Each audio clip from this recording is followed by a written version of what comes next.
temperature for me. Well, I have them during the night when I'm thinking it's not that anxiety. Since I take medication, but not very hungry or something. So I can look at the time.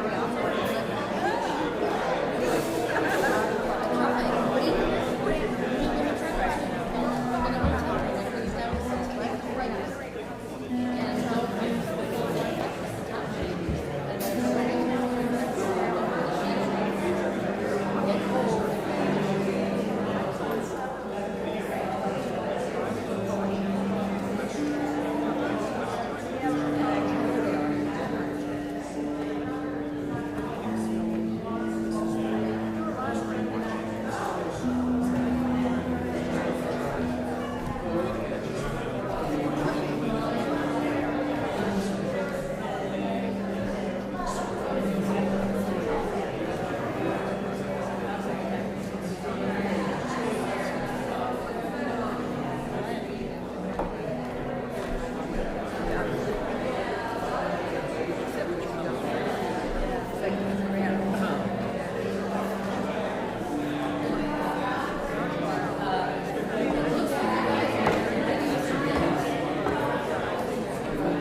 Testing, testing. Can anybody hear me?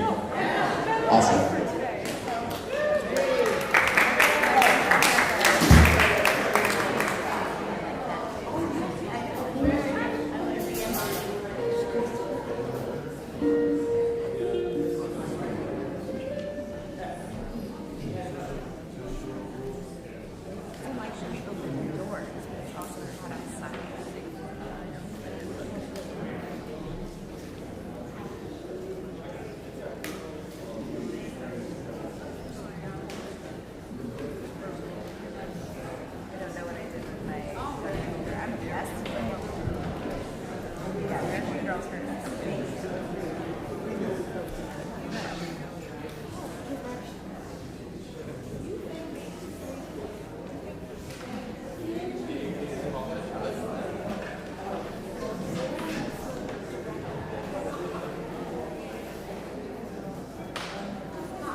Good morning. Good morning.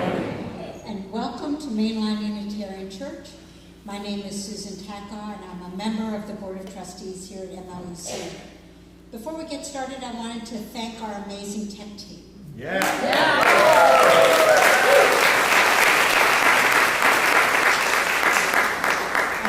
I'm sorry that those who are trying to join in on YouTube won't be able to hear us today, but thank you for all the work you've been doing. They can kind of hear us. Oh, kind of hear us. Oh, they'll hear the music. That's good. Okay, so today David Brown invites us into an exploration of modern masculinity that is both honest and hopeful.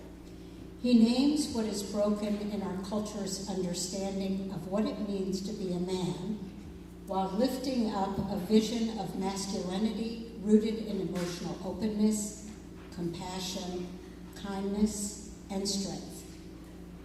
We're glad all of you are here in the sanctuary and trying online for this very timely and meaningful service. After the service, I hope you'll go across the hall to the fireside room to enjoy our art exhibit still and share in coffee, tea, and snacks. It's a wonderful opportunity to spend time together and to get to know one another a little bit better. Our worship team today will be led by our music director, David Brown, and our director of learning and family ministries, Dawn Star Saris-Borchardt. Our music today, which is going to be great, will be provided by the MLUC Band and MLUC Choir, Jody Brown on piano, Caitlin Watterson, piano and vocals, Nathan Searles, guitar and vocals, and David Brown on violin. Our worship associate today is Tina Adams. And again, thank you to our media team. I also want to remind you that there's always a lot happening at MLUC, even during the summer. So please be sure to check the back of your order of service for upcoming events, or visit our website at mluc.org to learn more. And now, I invite you to silence your electronic devices, and then let us join together in affirming our mission statement. Together, we transform lives through love, service, and our welcoming faith.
We light this chalice for the quiet truths we carry and for the futures we're brave enough to write.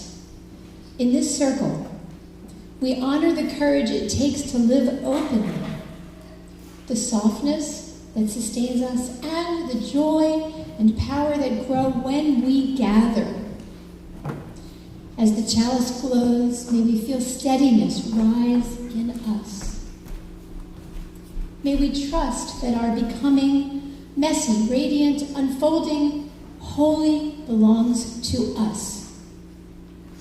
Now please rise in body or spirit as we sing hymn number 170 from our great hymnal. We are a gentle, angry people.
But it's my first sharing of time for all ages with you, so this is very exciting. Do we have slides? Okay. Today's story is Tough Boris. And there's no words on this page, but it's very important because I want you to notice that little boy up there with the violin. He comes back later. Very important. And the pirate ship. So there's a pirate ship approaching. Once upon a time, there lived a pirate named Boris von der Borch, which my kids loved because their last name is Borchardt.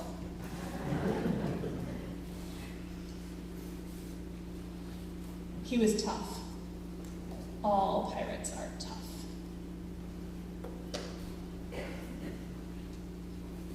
He was massive. All pirates are massive. And I want you to notice they appear to have gotten the boy's violin. They don't show us how that happened, but I guess they stole it.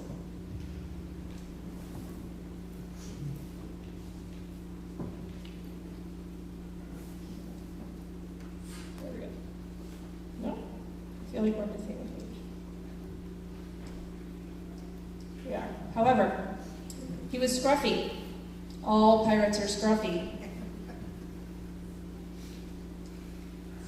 And he was greedy. Who's up in the crow's nest?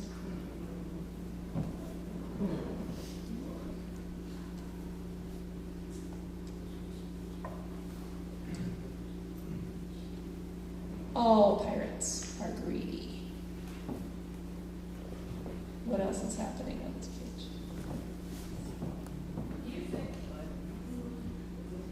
The boy has snatched his violin back.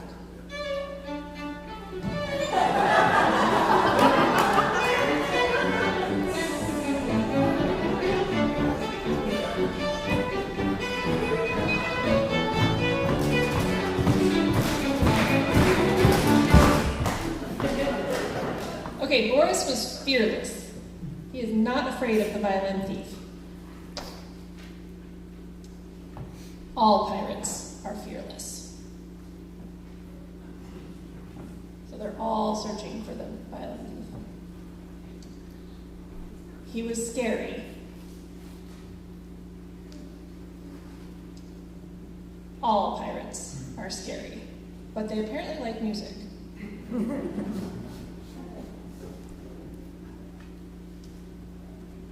I have to tell you, there is a sad part to this story. His parrot died. When Boris's parrot died, I guess there was a storm. And there's the beloved parrot.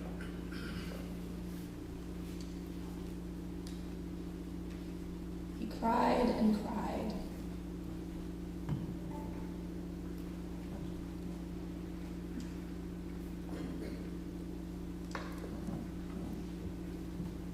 All pirates cry.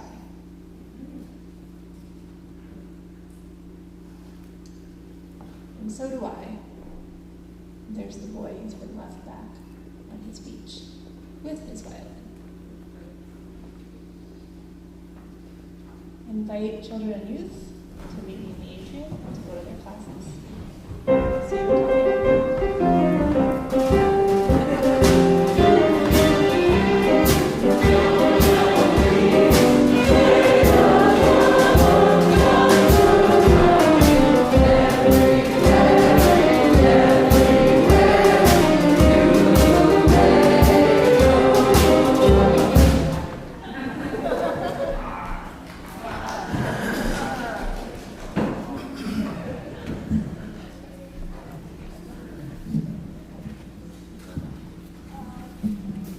Each month and through the summer, we donate half of our collection to a nonprofit organization in need. The recipient of MLUC's offering outreach for July and August is Family Promise of Montgomery County. To tell you more today, we are fortunate once again to have a visit from their Chief Executive Officer, Marcia Eichelberger. Thank you, Marcia.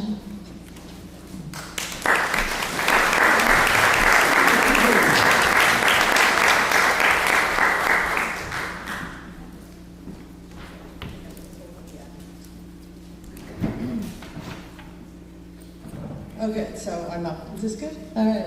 Hey, good morning. Good. Okay. You know, I get to visit a lot of congregations in the work that I do, and boy, is this joyful. I mean, where do we have a pirate in church with so much improvised music? So it's a joy. So I'm happy to be here, and thank you for allowing me to be here. So you know, on behalf of Family Promise, I want to say thank you to everybody, and thank you to Mainline Unitarian Church for not only supporting Family Promise with your financial support this year, but with your volunteerism.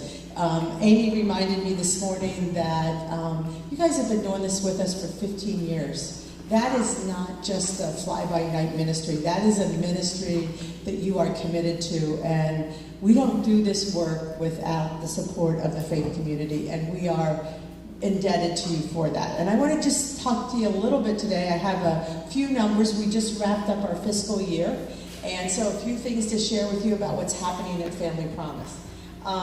So one of the things that's not happening is really an increase in the amount of families that we're being able to serve in our housing programs. And that's not because we don't want to serve more families or because the need is not great. There are more unhoused people in Montgomery County this year than there ever have been, but there is such a limit on the amount of shelter beds that we have. We're always full, and we're always trying to, get families out of our program into permanent housing. But as you all know, the housing market is challenging, the rental market is challenging, and the number of shelter beds that we have just doesn't increase. So while that's not one of the, that's one of the things that we're challenged with.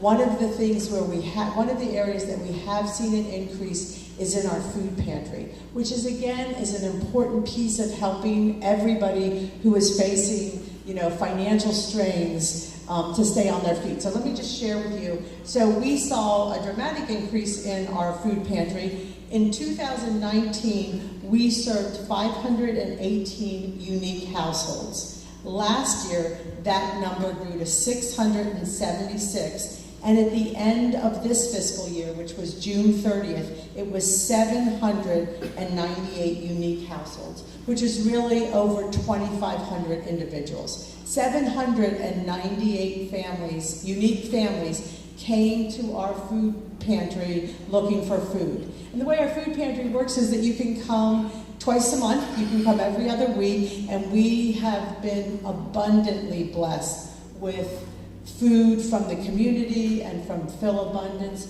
so that when families come to our food shelter, they don't come to our food shelter, they come to our food pantry, they normally end up with 5 or 6 bags of groceries that include eggs and milk and produce and a protein. So they're not just getting, a bag of shelf-stable food. They're really, leaving our food pantry with an abundance of food that is going to help them be able to pay rent, because they're not having to pay food some of the food prices. Because we all know right now the grocery store is, it's a challenge.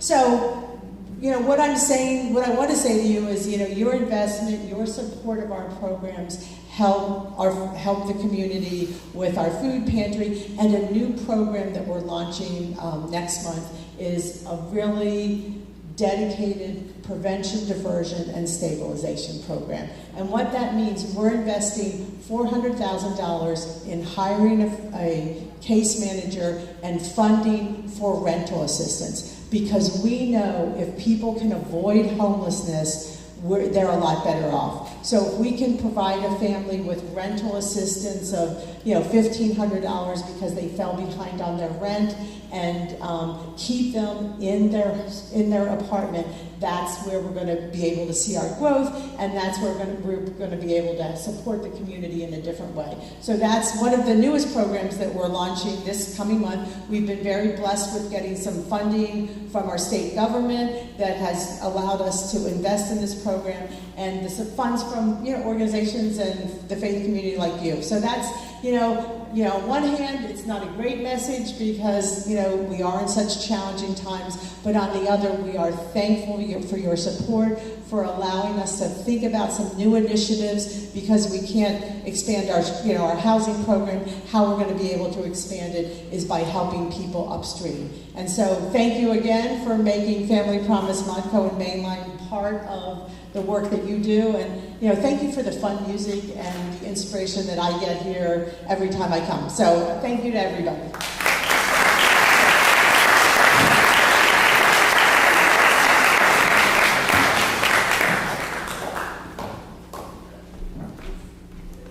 If you'd like to make a cashless donation and are in the sanctuary, you may scan the QR code inside your order of service. And for those here or at home, you may follow the instructions that you see on the screen. Your offering will now be gratefully received. Will the ushers please come forward?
Candles of Community is our weekly ritual of sharing, support, and showing all you need is love for friends and members of our congregation. After we light each candle, we join together with these intentional words. We hold you in our hearts. Tina Kochel asked to light a candle of sorrow and remembrance for a dear friend who passed recently of breast cancer. She leaves behind her husband and 2 young children. For Tina, we hold you in our hearts. Liz and Kevin Blygan request a candle of concern for their son Carl. They're caring for him at their home since a bad fall during running has left Carl with a broken ankle that may need surgery. Carl had plans to run ultra marathons this year and unfortunately may not be able to do so. For Carl, we hold you in our hearts. Liz Blygan also requests a candle of concern for her friend Marla's daughter, Taya. Taya has inflammatory breast cancer that has metastasized to her bones. She's in a great deal of back pain and so far is refusing chemotherapy. Marla has a 5-year-old granddaughter and is distraught. For Marla and Taya, and her family. We hold you in our hearts. Mary Alice, Eric, Emery, and new family member Mason Salzer light a candle of gratitude for Sam Stewart and the Stewart Little Small Group Ministry for all their love and support throughout the postpartum period of Mason's arrival. The family would also like to thank this church community for sending love and celebratory wishes. They say, we are very appreciative and deeply grateful for the village that this church community provides, and hold you in our hearts. We also light one more candle for all of your joys, sorrows, or concerns that are unspoken or too deep for words, and hold you in our hearts.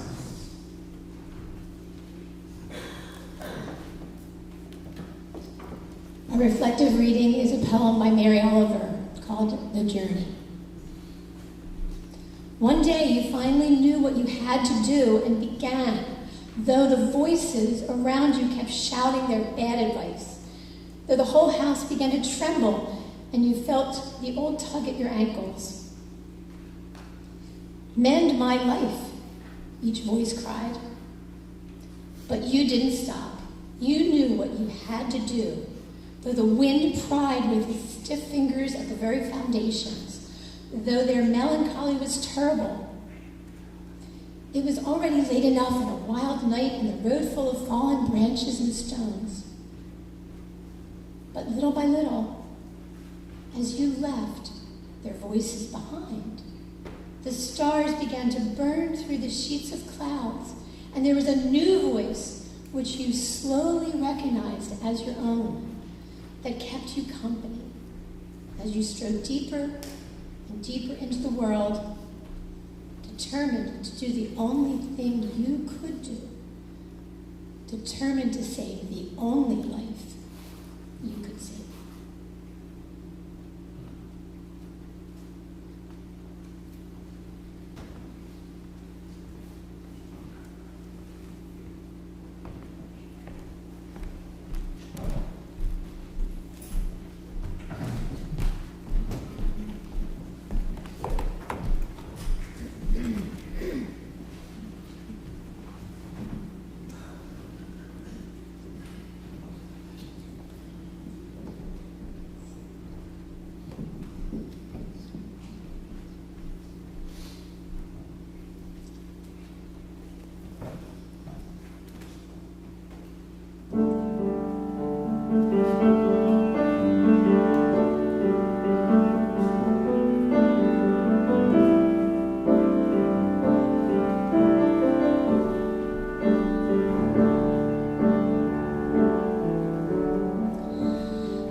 last time. I'm not breaking any law.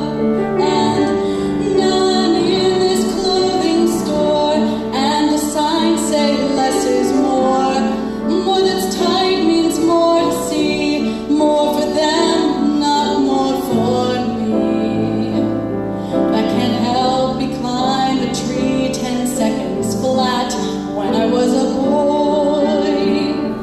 See that picture, that was me, grassed in shirt and dusty knees.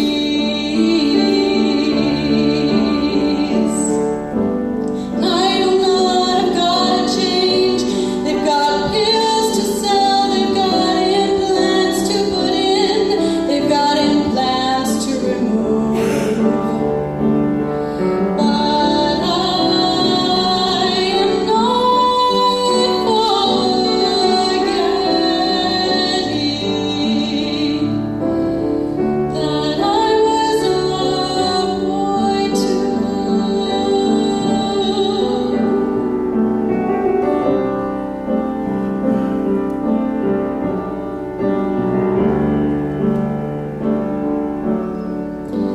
Like the woods where I would creep, it's a secret I can keep, except when I'm tired, except when I'm being caught off guard. And I've had a lonesome, awful day. The conversation finds its way to catching fireflies out in the backyard. And so I tell the man I'm with about the other life I've lived. And I say, now you're Top Gun. I have lost and you have won. And he says, Oh no, can't you see? When I was a girl, Mom and I, we always talked. And I picked flowers everywhere that I walked.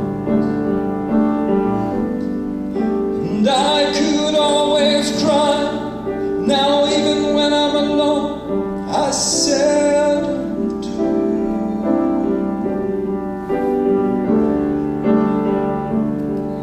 And I am lost some kindness, but I was a girl too. And you are just like me, and I was just like you.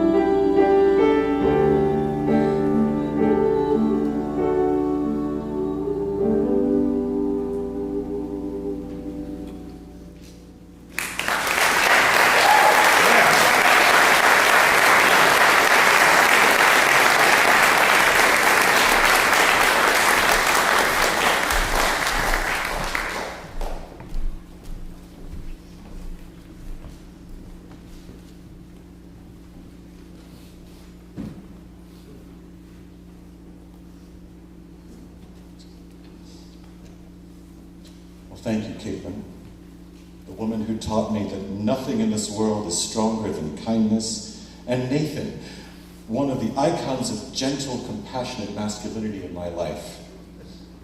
That was beautiful. And thank you.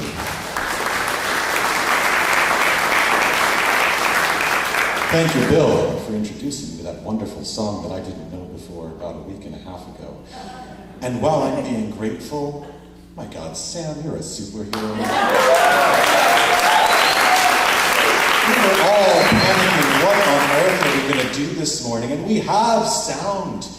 I don't work that well under pressure. I don't know how you do it. I would also like to remind all of you that Reverend Lisa is presenting Activism 101 in the McGinnis Room at 11:30 after the service. I'm going to be there. I hope to see all of you there too. Men are being left behind. We've been hearing this more and more frequently, right? It's an evocative statement, and it may jive with some of you who have read statistics about diminishing academic outcomes among boys or men who struggle for employment, with mental health or romantic partnership. Some of you receive this statement in frustration about the gender binary and implied heterosexual cisgender bias. And for the rest of you, right now, in 2026, in the United States of abortion bans, domestic abusers, not all men, wage gaps, trad wives, no means yes, sexual predators in chief, and you'd be prettier if only you smiled more. The words "men are being left behind" come across awfully tone-deaf. Right out of the gate, let me be clear. In the words of Rabbi Abraham Joshua Heschel, few are guilty, but all are responsible. I love this quote so much. Which is to say, this is not a sermon about shame or guilt. Far be it from me to stand here and lecture any of you as though I am not of the most privileged class myself. In fact, that's exactly why I care to speak on this matter. Today, I am holding cisgender men, very much including myself, responsible. But I'm also celebrating the best of what we can be. Because in this very room, I'm surrounded by some of the most astounding exceptions to the rule. Beautiful, compassionate, gentle, selfless men who have taught me a great deal about healthy masculinity. I've been observing and learning positive examples from some of you as long as I've been alive. And most of you know by now that I grew up right here. I'm a lifelong Unitarian Universalist. This is my home. Yeah, thank you. I'm very proud of this. And it wasn't until I came back in my early 30s, by coincidence just a year before I succeeded Vincent as music director, that I truly understood my own religion. Yes, UUism is famously difficult to explain, but I would challenge any one of you to define our religion without using the word love. Love at the center. Loving community. It is the connective tissue between our structural values of justice, equity, transformation, pluralism, interdependence, and generosity. So I say I didn't understand my religion for most of my life because I actually didn't know how to love. Not fully anyway. It's only been a few years since I figured out that I've been holding myself back. Holding myself to an unspoken standard encumbered by the myth of rugged individualism, perfectionism, and the part you all saw coming, toxic masculinity. Yes, this term is overused, but I wholeheartedly endorse its efficacy. The idea that strength is strength, accomplishments and power dynamics are strength, self-reliance is strength, a deep voice and big muscles are strength. Love? I mean, I love love. I love my wife. That's a manly thing. I love my dogs, big, fierce, sleek greyhounds. That's manly. I love my mom. That can be a manly thing if you're subtle about it. I love music, of course, but I better be careful about who out there sees me crying every time I listen to a Bruckner symphony or a Bach sonata, which I do, and the choir knows this very well. But love is strength? It's a nice message for a children's story, right? Okay, I'm painting a bleak picture of my former worldview. These weren't actually my conscious beliefs. I'm sure I've been at least wise enough to reject this mindset on the surface. But it's been there all along. I've spent most of my 37 years on this earth allowing patriarchy, misogyny, and social constructs of gender to cut me off from the central defining feature of our humanity. Indeed, by far our greatest strength, and I say this with all the conviction of my heart, love. You already heard what John Lennon has to say on the matter. This is all to say that it's essential for our religion itself to reimagine masculinity and the role of cisgender men in our society. And self-awareness about my gender role has been anything but a linear path. Unequivocally, my single greatest privilege of all was being raised by a wise and powerful single mother. And look, I know I boast a lot about my mom around here, and not for no reason, you understand why.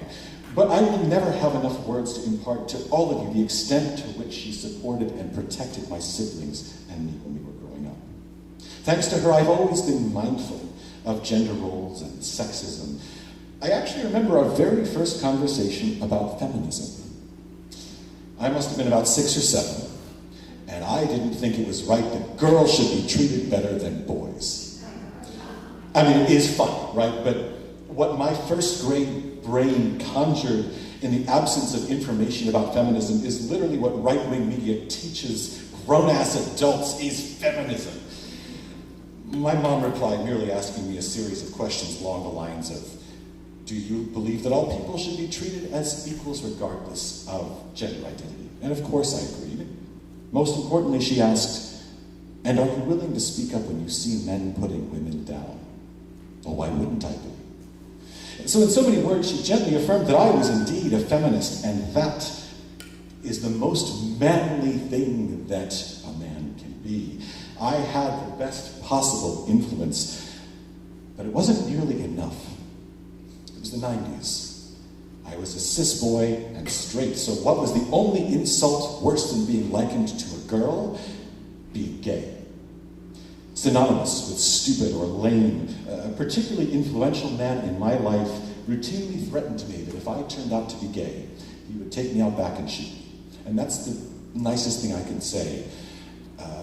It's the harshest thing I can say in the pulpit. If you were struggling for a definition of toxic masculinity, I suspect we are on the same page by now. I was a kid, and all I could think was, well, thank goodness I'm straight and don't have to worry about this. Did that mess me up? Did it leave me behind? I guess, sure. But I was safe. I knew I was immune from the threat. Nobody had it better than me. And worst of all, despite my mother's best efforts, despite growing up Unitarian Universalist, and despite however open-minded and conscientious I thought I was, the world had trained me to understand that being gay was inherently lesser. Being gay was somehow not masculine. A funny story, my first week of college, a new friend wandered into my dorm room and told me that the entire floor thought I was gay because I spoke well and took good care of myself. Now, this stuck with me because it was the first time that my 90s boy brain acknowledged gay as the consummate compliment. Should these not be mainstream masculine aspirations for straight men too? Where did we go wrong that they're not? These days I get awfully squeamish when I hear anyone attempting to define masculinity. Of course, on one end of the spectrum, you have the so-called and frustratingly taxonomically stupid manosphere. An ecosystem of uncredentialed, white, allegedly straight, conservative male podcasters with unfathomable influence. The worst of them teach violent masculinity, violent misogyny, violent transphobia and homophobia. Being a man is about subjugation. Being the so-called alpha male. Women won't sleep with you? Well, it's their fault and they owe you. Women are leaving you behind. They're the ones with power and privilege. Yeah. Are you a kind person? A gentle person? No, that makes you a beta. Not a real man. Elon Musk says that empathy is weakness. Right? It's insane. I wish I didn't have to talk about these literal stochastic terrorists. But they have enormous influence.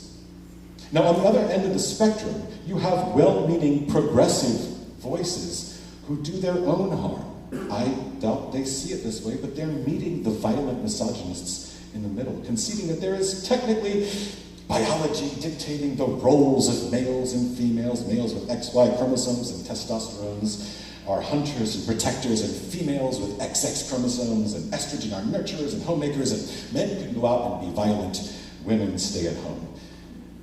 Look, my biology education started and ended in the 10th grade. But it's not a damn biology problem. It's 2026, CE. And I think we've learned in civilized, aspiring society that we can override our primal instincts. We are not constrained to define masculinity based on our ancient ancestors or the absolute worst, most hateful corners of the internet crying that cis men are the real victims. And I don't mean to be callous about boys and men who are being left behind in any way. The data are conclusive. Boys and men are performing in school, completing college, and enrolling in graduate programs at appreciably lower rates than girls and women. The National Center for Education Statistics, Journal of Abnormal Child Psychology, and Yale University Child Studies all concur about this. But causes are utterly inconclusive. Potential factors ranging from male attention spans in a structured classroom to low behavioral standards to societal expectations. You know, the same structures, standards, and expectations born of patriarchy itself. A 2025 Pew Research study found the so-called male loneliness epidemic that we hear about all the time is but a myth, with only a 1% distinction of reported loneliness between men and women. However, that same study found that men are significantly less likely to seek support from friends, family, or mental health professionals. That men communicate less frequently with their friends and receive emotional support from friends half as much as women do, and are half as likely to say, "I love you." There it is. It sounds an awful lot to me like men who subscribe to toxic masculinity are leaving themselves behind. I spent years leaving myself behind. Rhetorical question. How many of you men are comfortable saying, "I love you," to a platonic friend, particularly another man? In fact, right, that's a good question, right? I'd like for all of us to try something together. Bear with me. If you are willing to be so vulnerable and expressive, in a moment I'm going to ask you to turn to a neighbor and tell them that you love them. Of course, tell your friend or family member or whomever you're sitting with, but I'd really like for you to turn to a total stranger or a mere acquaintance or anyone to whom you've never said these words, "I love you." Patriarchy has defined the expression as feminine. Patriarchy has sexualized the expression as exclusive to romantic partners. Patriarchy, in its rugged individualism, has depleted our supply of love for each other's basic humanity. Men, women, cis, trans, and non-binary, patriarchy leaves us all behind. Reject the patriarchy with our Unitarian Universalist superpower. Tell someone, "I love you." Try it, please.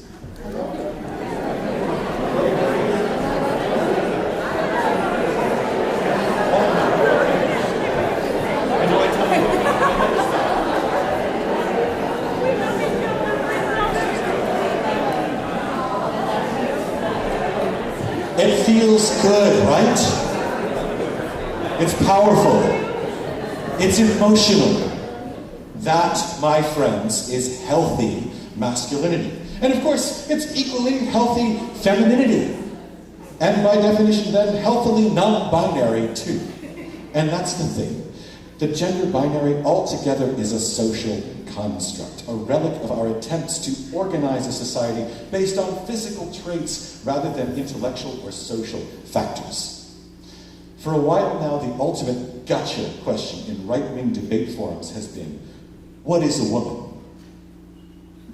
The obvious intention of bigoted trivialization of trans identity and reinforcement of the fallacious gender binary intended to stump those of inclusive ideology, perhaps less prepared to discuss the nuances of gender.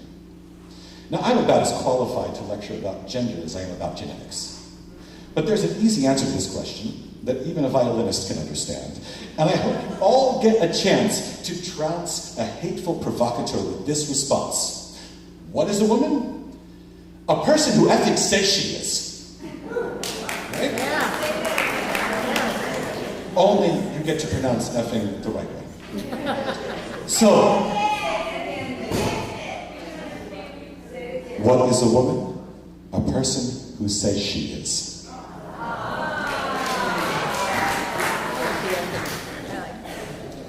So what actually is masculinity? The gender binary is a social construct. Genetics and primal instinct can be overridden by a civilized society. Well, I believe that masculinity should be the intersection of our pursuit of love, empathy, kindness, compassion, with the objective lived experience of men, both cis and trans, in a patriarchy, patience, gentleness, safeness. To ignore lived experience is as dangerous as colorblindness is to anti-racism. To pretend that there is no difference between oppressor and oppressed, surely because we'd like it to be that way. Therefore, there is unequivocally a distinction between the masculine and feminine, because we have thousands of years of precedent, oppression, and patriarchal classification behind us. Healthy masculinity must exist as the antithesis to toxic masculinity.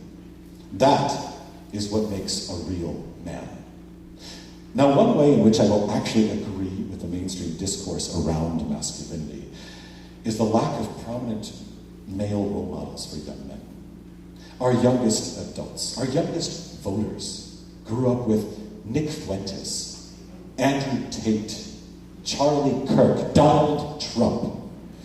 The loudest, most hateful voices amplified by the wealthiest Americans and corporations to weaponize young men against the middle class. And we have a problem, a big problem. Did you know that 31%, almost a third of Gen Z men believe that a wife should always obey her husband? Guess what percentage of baby boomer men agree? 13.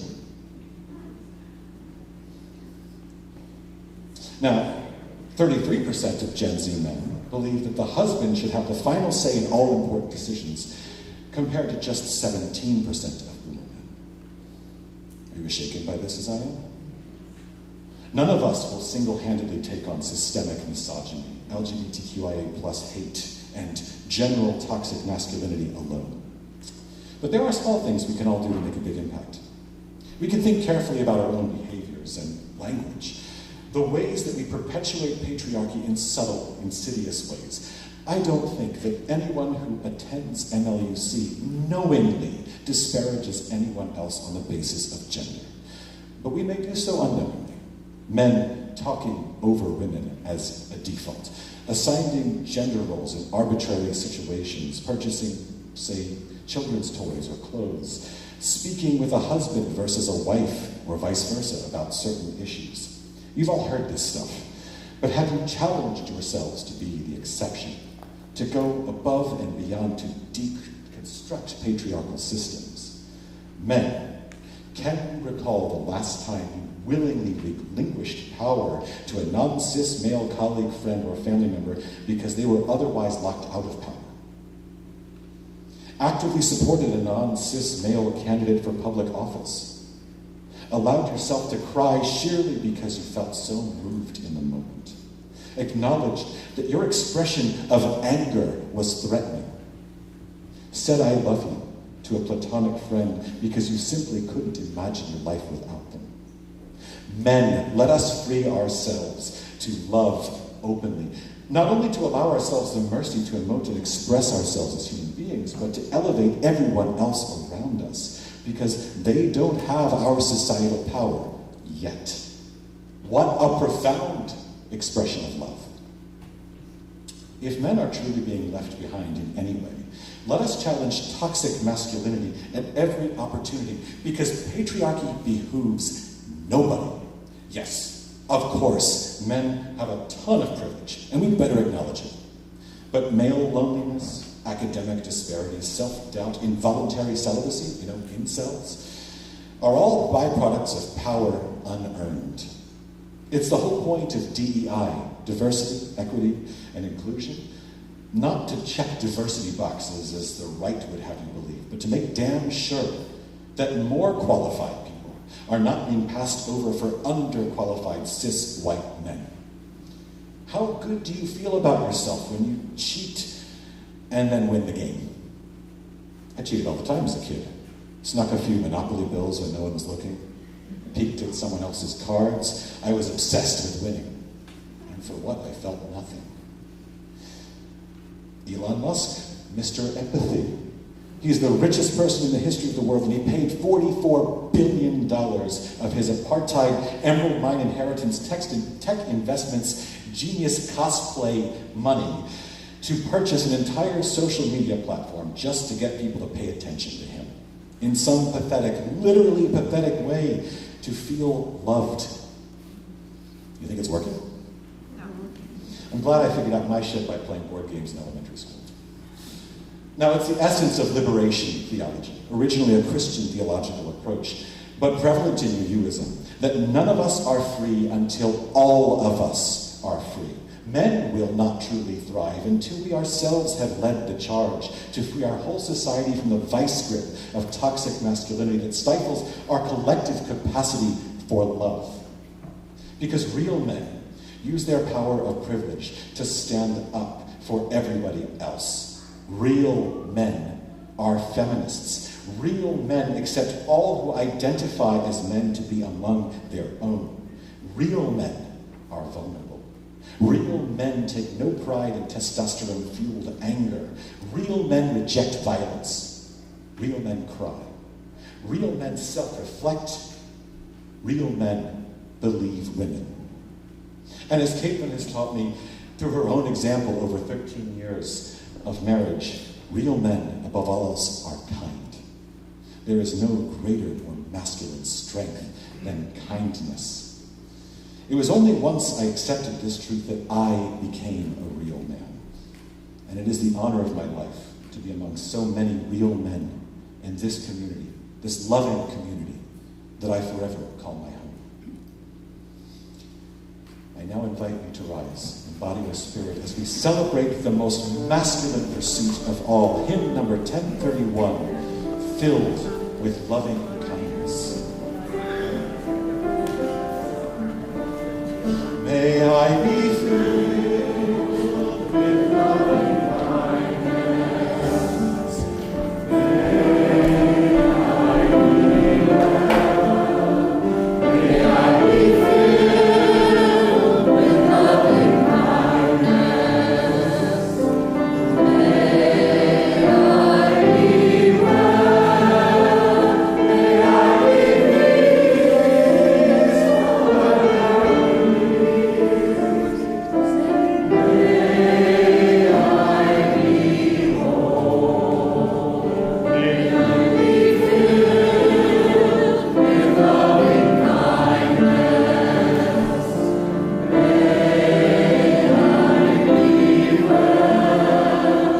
May I be well. May I be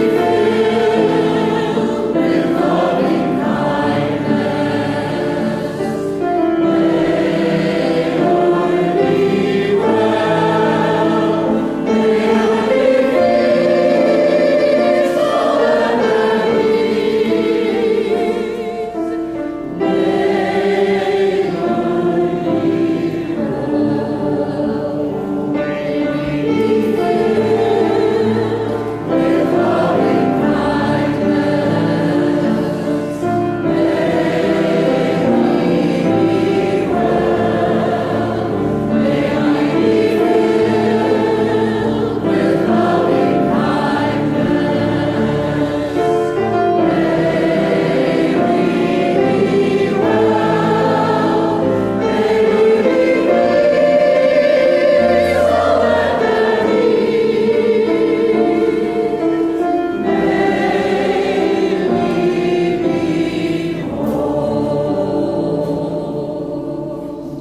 There's something in the air. Can you feel it? It's all of this kindness, gentleness, empathy, sensitivity. It just feels so manly. Yes, there's a storm brewing, a rare meteorological condition, the likes of which we've never seen in Devon, Pennsylvania. It's you, the men of Mainline Unitarian Church, descending from the proverbial heavens to quench the withered earth of patriarchy with a torrent of love and justice. I hope you dressed for the occasion, because it's coming down hard. 3, 4!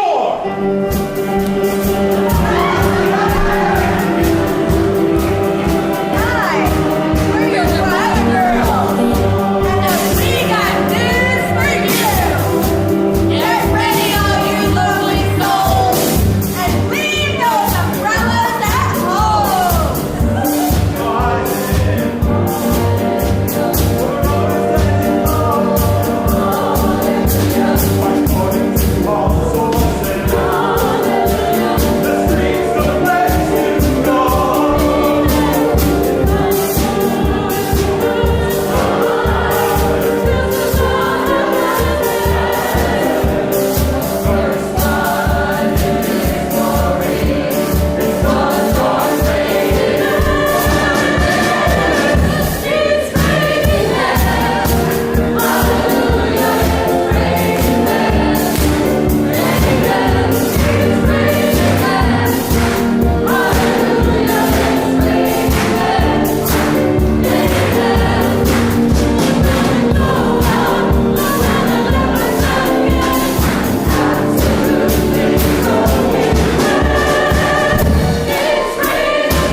I love you all.